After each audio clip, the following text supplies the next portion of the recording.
Creation itself is the creator. How irrational is this कि मैं exist करूंगा बाद में लेकिन अभी एग्जिस्ट कर भी रहा हूं, यानी एक ही टाइम में एग्जिस्ट भी कर रहे हैं नहीं भी कर रहे हैं। This is not true. दूसरी चीज, आपने अगर ऑक्यूपाइड पैलेस्टाइन में बच्चों को मारा जा रहा है फ्री विल की वजह से और गॉड नहीं रोक रहा, ये कॉन्ट्रडिक्शन है। ये बताइए कि एक एग्जाम में एक बच्चा गलत आंसर लिख रहा है, सुनिए, एग्जामिनर चाहे तो रोक सकता है, क्यों नहीं रोक रहा है? ये कॉन्ट्रडिक्शन है, ये कॉन्ट्रडिक्शन नहीं है। आप यासिर नदीम अलवाजदी मेरा नाम है जी। अगर आप शायर इसलिए हैं कि आपके कोई उस्ताद शायर थे और वो इसलिए शायर थे कि उनके कोई उस्ताद शायर थे, और इसी तरीके से हम माजी में पीछे चलते चलते चले जाएं और कहीं ना रुके, तो माफ़ कीजिएगा आप कभी शायर नहीं हो सकते। लेकिन आप शायर हैं, आपका शायर एग्जिस्ट करता है, इसका मतलब ये है कि आप कहीं ना कहीं रुके हैं। तो मेरा सवाल ये है कि क्या आप इन्फिनिट रिग्रेस ऑफ कॉजेस को लॉजिकल फैलेसी मानते हैं या नहीं मानते? हाँ या ना?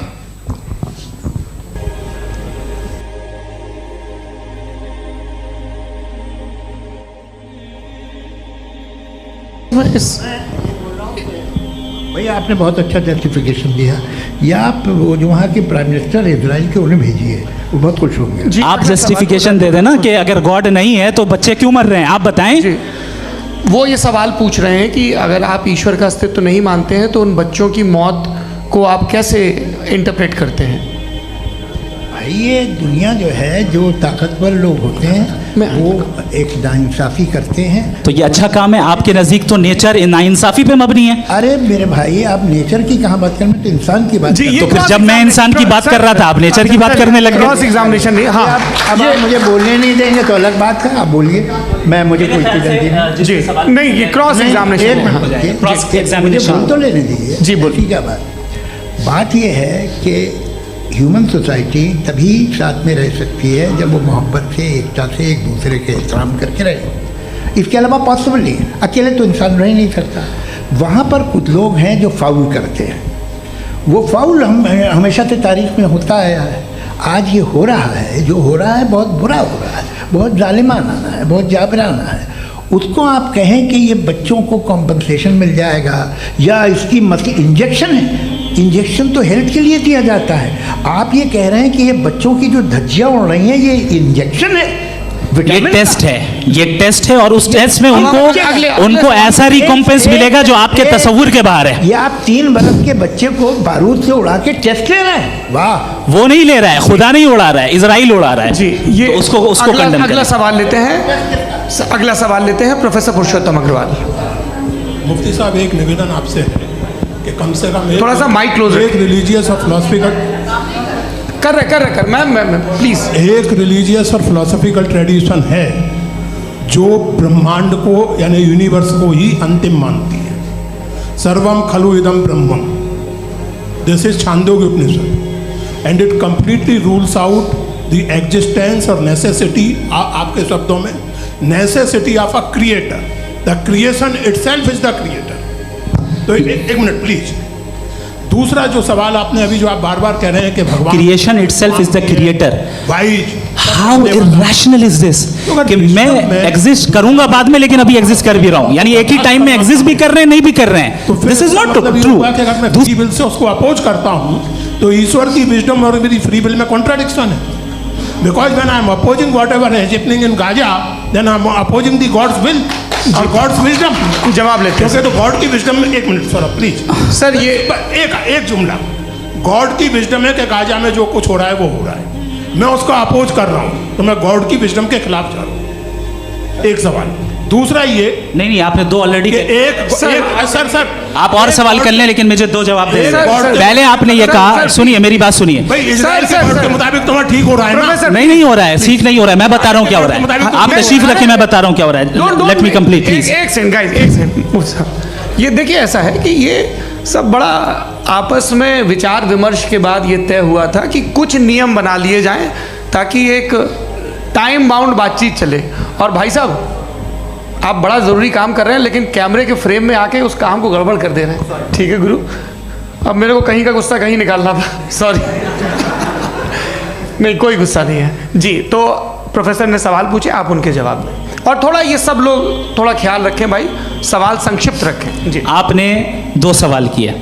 सबसे पहला ये कहा कि हमारे पास ये कॉन्सेप्ट है कि ये यूनिवर्स खुद नेसेसरी बीइंग है, creation itself is the creator.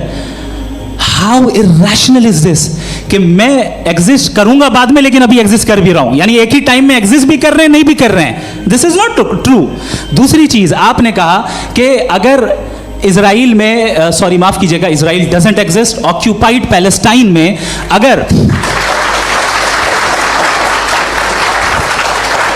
अगर ऑक्यूपाइड पैलेस्टाइन में बच्चों को मारा जा रहा है फ्री विल की वजह से और गॉड नहीं रोक रहा, ये कॉन्ट्रडिक्शन है। ये बताइए कि एक एग्जाम में एक बच्चा गलत आंसर लिख रहा है, सुनिए, एग्जामिनर चाहे तो रोक सकता है, क्यों नहीं रोक रहा है? ये कॉन्ट्रडिक्शन है, ये कॉन्ट्रडिक्शन नहीं है। माइक नहीं सर, ये आपस में जी, ये क्या आपका सवाल? माइक दीजिए। फ्री विल दिया गया है टेस्ट के लिए, अकाउंटेबिलिटी के लिए। अगर फ्री विल नहीं होता तो आप कहते हैं हमें रोबोट बना दिया गया। नॉट मिसरिप्रेजेंट माय पोजीशन, आपकी जो भी पोजीशन, मैं अपनी फ्री विल के नाते, अपने ह्यूमन विजडम के नाते गाजा में हो रही अत्याचार का विरोध करता हूँ। बिल्कुल करना चाहिए। के हिसाब से मैं गॉड की विजडम का विरोध कर रहा हूँ? बिल्कुल नहीं। वहाँ जो हो रहा है गॉड, बिल्कुल भी नहीं, बिल्कुल भी नहीं।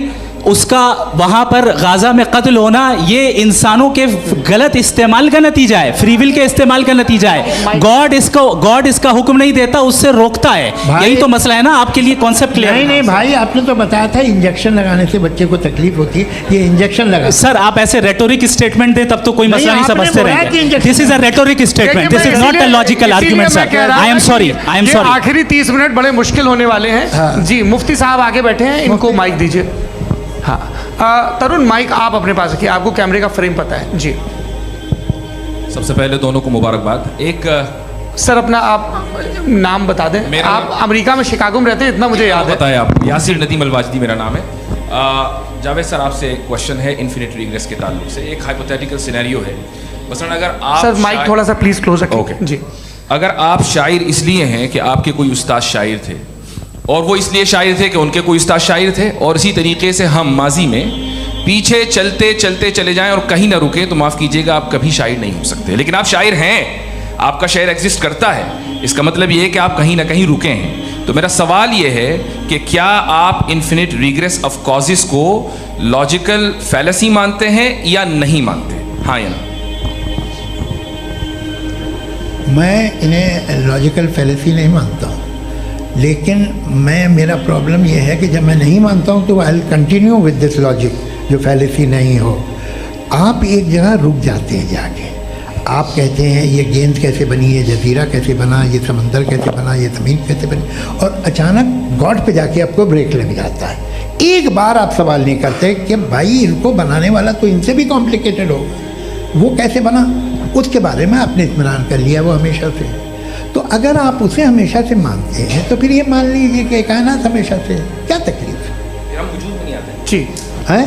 हम मौजूद नहीं। अच्छा सर क्यों नहीं होता? मैं बताऊँ प्लीज। जैसे मैंने मिसाल दी आपके शेर, आपका शेर कभी वजूद में ना आता अगर शायर इसी तरह चलते रहे हमेशा। जी माइक मेरे ख्याल से एक सेकंड। इन्फिनिट रिग्रेस का कॉन्सेप्ट क्लियर नहीं हो पाया। सर रहने दें, लेट्स मूव ऑन सर। ठीक है। हाँ थोड़ा सा मॉडरेटर का भी ख्याल रखें। नहीं आपने तो रखा है, आपने रखा है। यहाँ पे गौहर रजा साहब हैं, वो भी एक सवाल पूछना चाहते हैं। माइक यार नीचे से ऑन कर दिए, नीचे।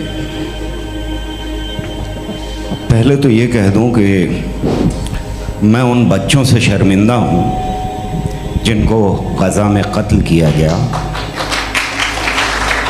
क्योंकि हमारे होते हुए कत्ल किया गया। लेकिन उससे ज़्यादा शर्मिंदगी इस बात से हुई कि मुझे लगा कि मुफ्ती साहब उसको जस्टिफाई कर रहे हैं।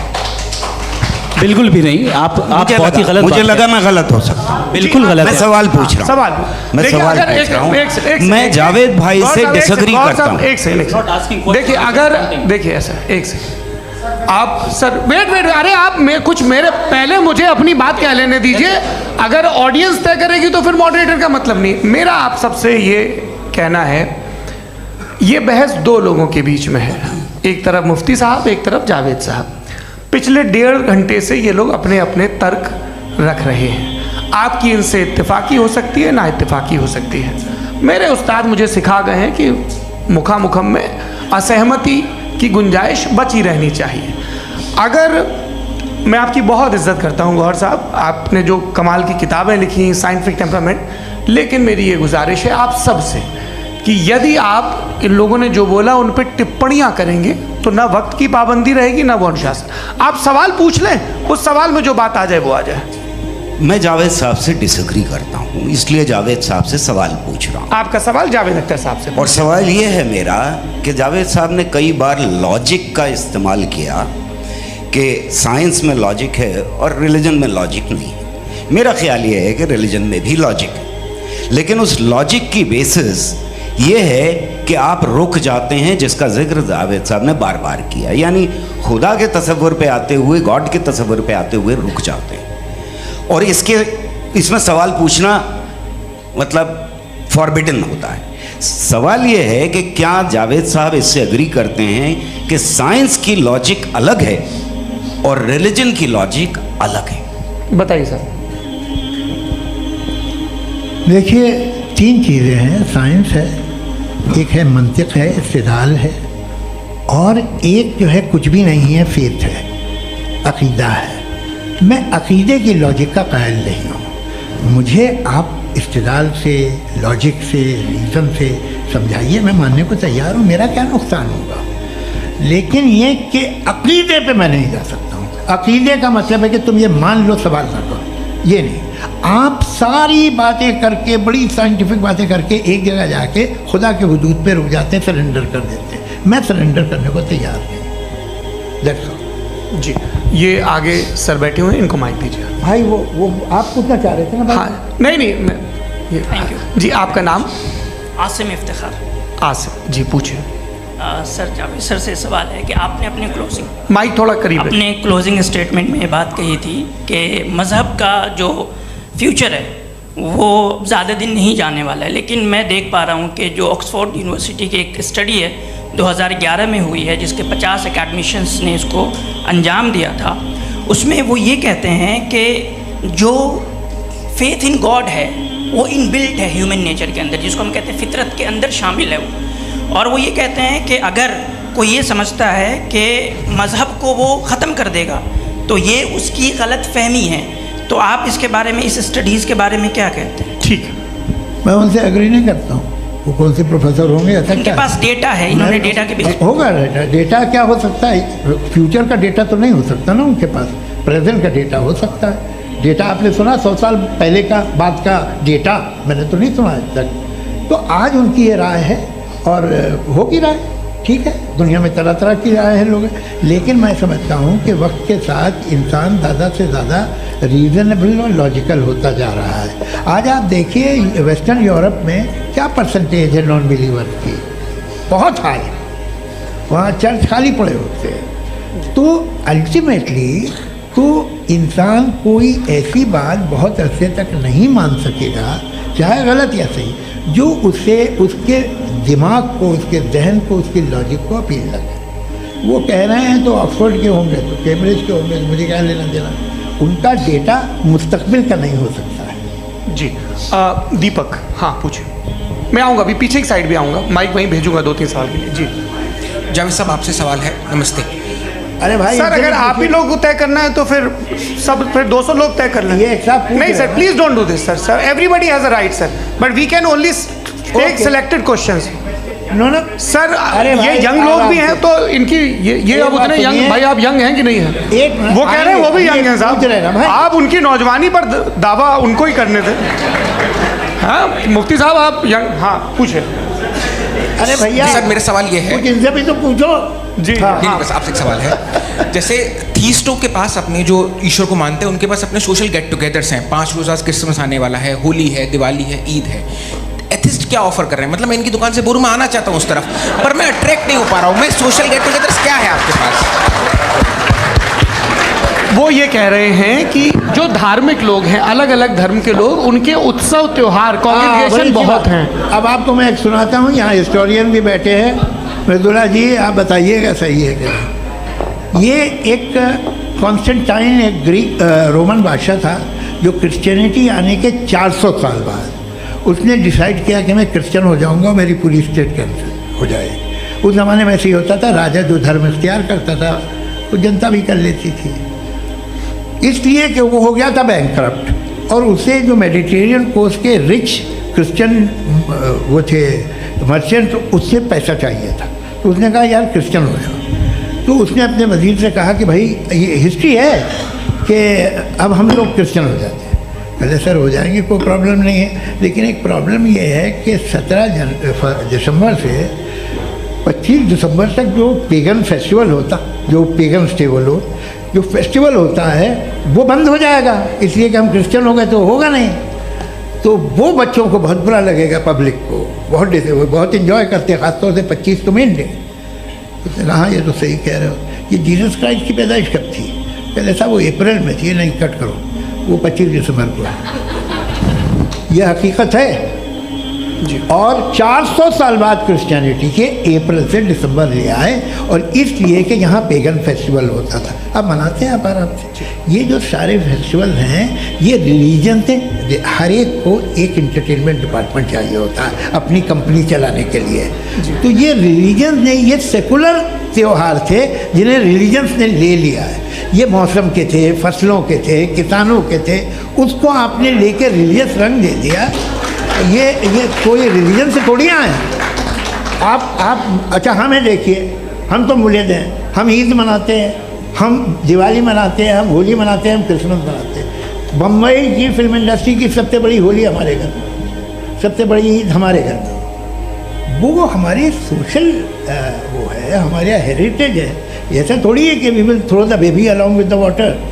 ये तो अच्छी चीज़ है, इन्हें रखो, जो बेकार है फेंक दो। जी हाँ, हेलो जी, मेरा सवाल नादवी जी से है। जैसा कि आपने बोला कि गॉड टाइम के भी परे हैं और गॉड इतनी कॉम्प्लेक्स चीज़ है कि उसे ह्यूमन माइंड समझ नहीं सकता, और गॉड ने अर्थ पे फ्री विल भी दे दी है, तो आप अपना वक्त ज़ाया क्यों कर रहे हैं गॉड के बारे में बात करके? अपन को तो बात करनी चाहिए कि सोसाइटी को बेहतर कैसे करें। जी, मैं गॉड वही बताता है सोसाइटी को कैसे बेहतर करें। अभी मैं आपका जवाब देता हूँ। आपने कहा कि टाइम पे वो एग्जिस्ट नहीं करता, सो मेरा सवाल ये है कि जैसा आपने बोला कि गॉड बहुत ही कॉम्प्लेक्स चीज़ है। मैंने कहा ही नहीं कि कॉम्प्लेक्स है, तो आपके अल्फाज हैं। कॉम्प्लेक्स का लफ्ज़ गॉड के लिए सुइटेबल नहीं है। क्यों? क्योंकि कॉम्प्लेक्स वो चीज़ें होती हैं जो ऑब्जेक्ट हो। God is not an object जिसको आप इंस्ट्रूमेंट के जरिए लेबोरेटरी में जाके टेस्ट करें, oh it's very complex. No, वो कोई कार का इंजन नहीं है। मेरा वो फिलोसॉफिकली नेसेसरी बीइंग ऐसी बीइंग है जो सिंपल बीइंग है। हाँ, आप उसको मुकम्मल तौर पे उसकी तमाम हिकमतों को जान ले और हर चीज़ को जान ले, ये पॉसिबल नहीं है, क्योंकि वो ऑल वाइज है, आप ऑल वाइज नहीं है, और वो खुदा है, वो आपको सारी चीज़ें बता दे, ये ज़रूरी नहीं। मेरा सवाल ये नहीं था, मेरा सवाल ये था कि जब गॉड इतना परे है इस दुनिया से कि उसने अर्थ पे फ्री विल भी दी है, हम सब ह्यूमंस की फ्री विल है, और जो सोसाइटी में हो रहा है वो अपन लोग डिसाइड करेंगे, तो अपन लोग डिसाइड नहीं करेंगे ना, अपन लोग डिसाइड नहीं करेंगे। गॉड जो है, गॉड ने वो उसकी ज़ात, उसकी एग्जिस्टेंस टाइम एंड स्पेस से परे है, लेकिन वो हमारा टेस्ट ले रहा है और उसी गॉड ने हमें बताया कि तुम्हें क्या करना है क्या नहीं करना है, तो जाहिर उस गॉड की बात सुनेंगे ना हम। जी, वो पीछे एक चश्मा लगाए जो मैम खड़ी हैं, उनको दीजिए। हाँ, आप जी जी बिल्कुल आएंगे। देखिए मैं कोशिश कर रहा हूँ सब तरफ जाने की। हाँ, उनको दीजिए माइक। जी, हेलो सर, मैं ओमनी प्रेजेंट नहीं हूँ, टाइम पाबंद हूँ, और जहाँ तक कोशिश कर सकता हूँ करूँगा। जी, अपना नाम बताइए। मेरा नाम उर्सुला है, मैं दिल्ली यूनिवर्सिटी की एक स्टूडेंट हूँ और मैं स्टूडेंट फेडरेशन ऑफ इंडिया से हूँ। मेरा सवाल मुफ्ती जी से है कि इस हॉल के इस कमरे में बैठ के हम लोग रेप की मोरालिटी के बारे में फिलोसफिकली बात तो कर सकते हैं, बट असलियत ये है कि रोज़मर्रा की ज़िंदगी में औरतें रेप के थ्रू गुजरती हैं, और हम लोग सिर्फ नंबर्स पे इस तरह नहीं देख सकते, क्योंकि कितनी औरतें हैं इन कंट्रीज़ में जहाँ पे आप बता रहे हैं कि केसेस कम हैं, जिनका एक्सेस है कि वो जाके केस फाइल कर सकें। कितनी औरतें हैं जो जिनको काम करने की आज़ादी है उन कंट्रीज़ में। यूरोप में ये आज़ादी आ गई, यूरोप में ये रूल्स आ गए, तो हम आज उसके बारे में बात कर पा रहे हैं। जी, जवाब। आपने ये कहा कि कमरे में बंद होकर हम लोग इस पर फिलोसफिकली बात कर सकते हैं, लेकिन हकीकत में क्या हो रहा है, वो ग्राउंड लेवल पे क्या हो रहा है जो बहुत गलत हो रहा है, और वो सफ़र कर रही हैं। आई अग्री, बहुत गलत हो रहा है। और जो गलत हो रहा है उसको हमें रोकना है। और क्यों रोकना है, वो गलत क्यों है, हमारे पास इसका ऑब्जेक्टिव फाउंडेशन है, इनके पास उसका ऑब्जेक्टिव फाउंडेशन नहीं है। मैं ये कहना चाह रहा हूँ कि जहाँ पे भी जुल्म हो रहा है, जहाँ पे भी औरत पे जुल्म हो रहा है, या उसकी इज्जत लूटी जा रही है, या उसे तकलीफ पहुँचाई जा रही है, और सिर्फ औरत नहीं, किसी इंसान के ऊपर भी जुल्म हो रहा है, तो उसके खिलाफ खड़ा होना, ये मॉरलिटी हमारे पास गॉड के पास से आई है। वरना जावेद साहब तो कह रहे हैं कि जो है मेजॉरिटी डिसाइड करेगी, तो मेजॉरिटी तो कभी भी बदल सकती है। क्या आप हाँ। ये थोड़ी सी आपको गलतफहमी है। मैं अगर मेरे जुमले से ये बदनाम निकला या मैंने कहा, तो ये जुमला मैं वापस लेता हूँ। ये मेरा मतलब ही नहीं था कि मेजॉरिटी डिसाइड करेगी। मेजॉरिटी डिसाइड करे तो दुनिया में बड़ी, वैसे आपने कहा था ये जुमला, अच्छा हो सकता है, मैं मान रहा हूँ, बाद में रिकैप कर लेंगे। अरे एक सेकंड, मैं अपनी एक्सप्लेनेशन दे रहा हूँ। मुनासिब बात यह है कि हम सब के सब दिल में जानते हैं कि क्या अच्छा है क्या बुरा है, हमें पता है अच्छी तरह से। जो लोग बुरे काम करते हैं उन्हें भी मालूम अच्छा क्या है। यही तो सवाल था हजरत कि फिर ये मोरालिटी आई कहाँ से? क्रॉस एग्जामिनेशन, हाँ जी हाँ। मोरालिटी साथ रहने की डिजायर से आई, यानी साथ रहकर जो कुछ कह दे, जो कुछ कर दे, वो हो जाएगा। नहीं नहीं, तो आप कायदे से रह ही कर सकते हैं जब तक लोगों में मोरालिटी हो, वरना आप क्यास हो जाएगा। ये आपको कैसे पता? जी हमने देखा ना, जहाँ मोरालिटी का क्यास हो गया, हम देखते हैं। कहाँ पे देखते भाई? दुनिया में। आप जो कह रहे हैं, आप कहीं पे अगर गलत हो रहा है, इस बहस तो के उसको बाद आप मैं गलत देखिए। आप सर मुफ्ती आप एपिस्टेमोलॉजी की बात कर रहे हैं, मैं ओंटोलॉजी की बात कर रहा हूँ। मैं इस बहस के बाद आप दोनों लोगों को चाय पे होस्ट करूंगा, वहां पे क्रॉस एग्जामिनेशन कर लीजिएगा। अभी ऑडियंस का हक मार रहे हैं आप लोग भाई, सर जस्ट लोग हैं आप लोग। और ये भाई ये हाँ, उधर आएंगे, जी सर आएंगे। अच्छा सर मेरा नाम लईकुर रहमान है और मैं अलीगढ़ मुस्लिम यूनिवर्सिटी का स्टूडेंट हूँ। और जहाँ तक मुझे पता है कि sir you are also product of Aligarh Muslim University. मैं भी उसी चमन का बुलबुल। हाँ सर, तो बड़ी खुशी हुई मुझे जान करके कि मैं आपसे मिलूँगा। सवाल सर, मेरा सवाल ये है, सर सैयद अलैहि रहमा का नज़रिया ये था कि खुदा के वजूद को अक़ल के दायरे में रह कर के तलाश करना, न कि पूरी तौर से उसका इनकार कर देना। Sir how will you define it? नहीं, तो ये तो आप इन्हें बताइए। ये सवाल है कि खुदा का वजूद साबित कर रहे हैं। नहीं तो सर आपने इनकार कर रखा है, इस वजह से मेरा क्वेश्चन। उन्होंने यही सर से एक सेकंड, सर सैयद ने यही कहा ना कि अक्ल से आप खुदा के वजूद को साबित नहीं कर सकते, यही कहा ना भाई। वो उन्होंने कहा कर सकते हैं और वो कर दिया गया आज। वो फोन दो।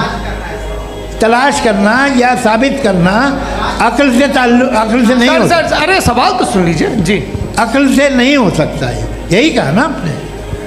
अक्ल से हो सकता है। अरे वो यही कह रहे हैं भाई, आप बता रहे हो सकता है, वो तो कुछ और।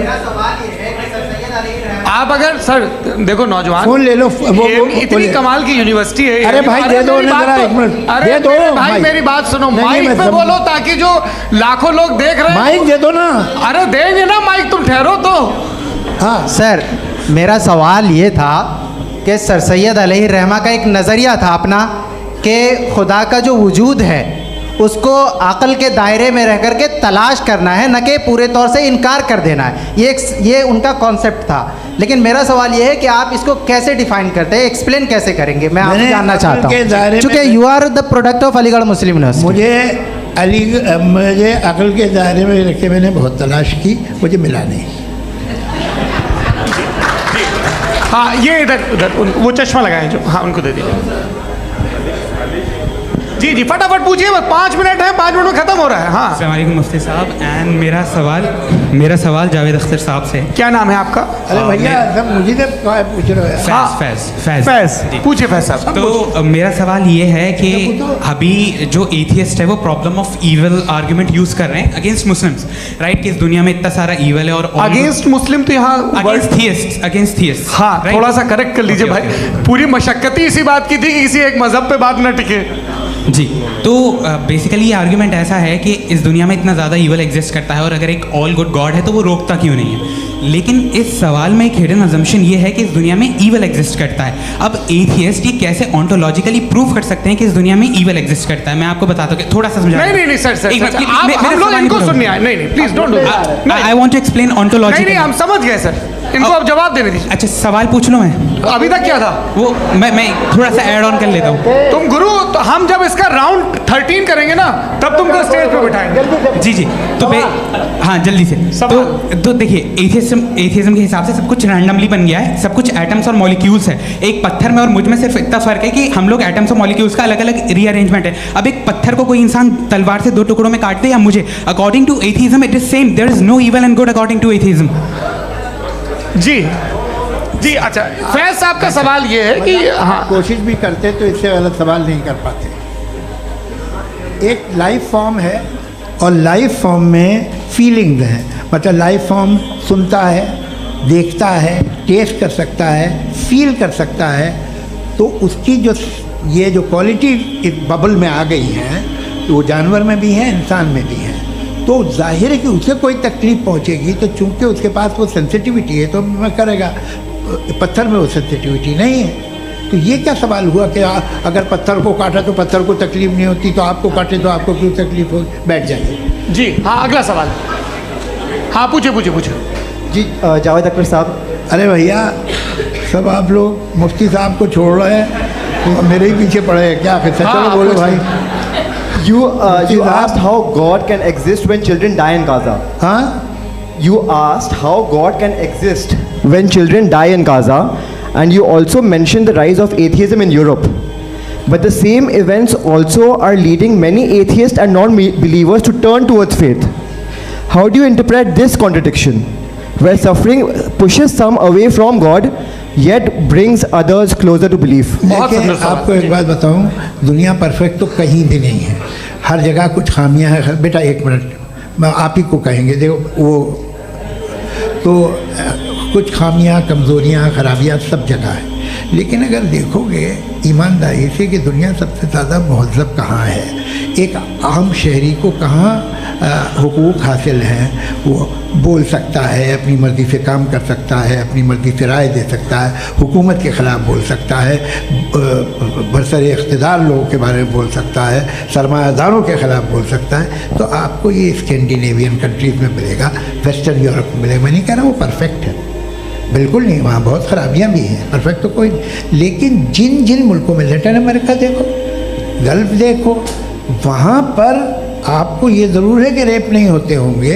रेप की ज़रूरत क्या है भाई? उसको तो ख़रीद लो, घर में रखो, सड़क पर रेप करने की क्या ज़रूरत है? मगर सुनिए, मगर हकीकत ये है कि वहाँ शख्सी आज़ादी राय देने की, बोलने की नहीं है। जी ये एक आखिरी सवाल मुफ्ती साहब से। हाँ मैम, इनको माइक दीजिए। शुक्रिया। मेरा नाम मनीषा है, मैं हरियाणा से आई हूँ।